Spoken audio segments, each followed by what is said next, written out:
সর্বোচ্চ চেষ্টা করেও শতভাগ অনিয়ম আটকানো যায়নি। এই ব্যর্থতা নির্বাচন কমিশনের।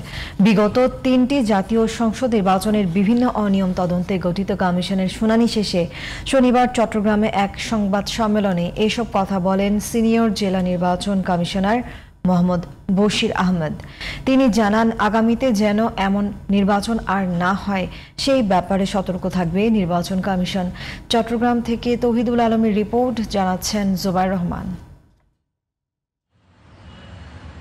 2014 সাল থেকে 24 সাল পর্যন্ত অনুষ্ঠিত 3টি জাতীয় নির্বাচনে অনিয়মের সাথে জড়িতদের বিরুদ্ধে ব্যবস্থা নেওয়ার প্রক্রিয়া শুরু করেছে নির্বাচন কমিশন।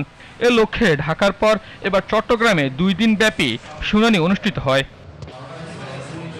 শুনানির প্রথম দিন শুক্রবার আলাদা 3 সেশনে 2014 সালের নির্বাচনে চট্টগ্রাম 5 আসনের প্রার্থী ও 2018 সালে চট্টগ্রাম 11 আসনের রিটার্নিং অফিসার সহ নির্বাচন সংশ্লিষ্ট 43 জনকে হাজির হতে বলা হয়। কিন্তু নির্বাচন কর্মকর্তাদের সর্বোচ্চ উপস্থিতি থাকলেও 5 প্রার্থীর মধ্যে 2 দিনে শুনানিতে অংশ নেন মাত্র 2 জন। এদিন ডাকা হয় নির্বাচন সংশ্লিষ্ট আরও 18 জনকে।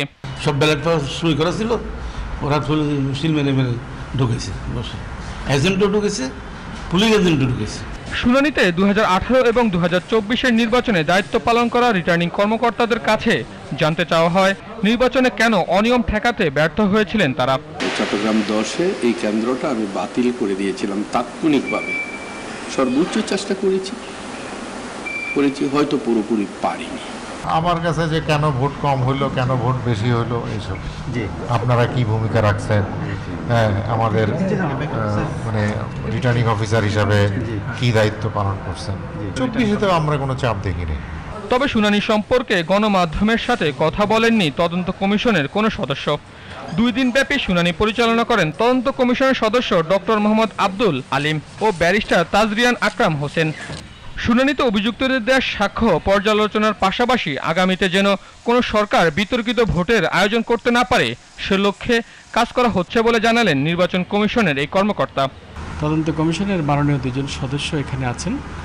ওনারা নির্বাচন সংশ্লিষ্ট যে সমস্ত কর্মকর্তারা ছিলেন, লাইক রিটার্নিং অফিসার, সহকারী returning officer, presiding officer, polling officer, এমনকি যারা এজেন্ট যারা ছিল প্রার্থীর, উনি এবং পুলিশ কর্মকর্তা যারা তাই দায়িত্বে ছিলেন, ওনাদেরকে ওনারা এখানে ডেকেছেন। Zubair Rahman, GTV news.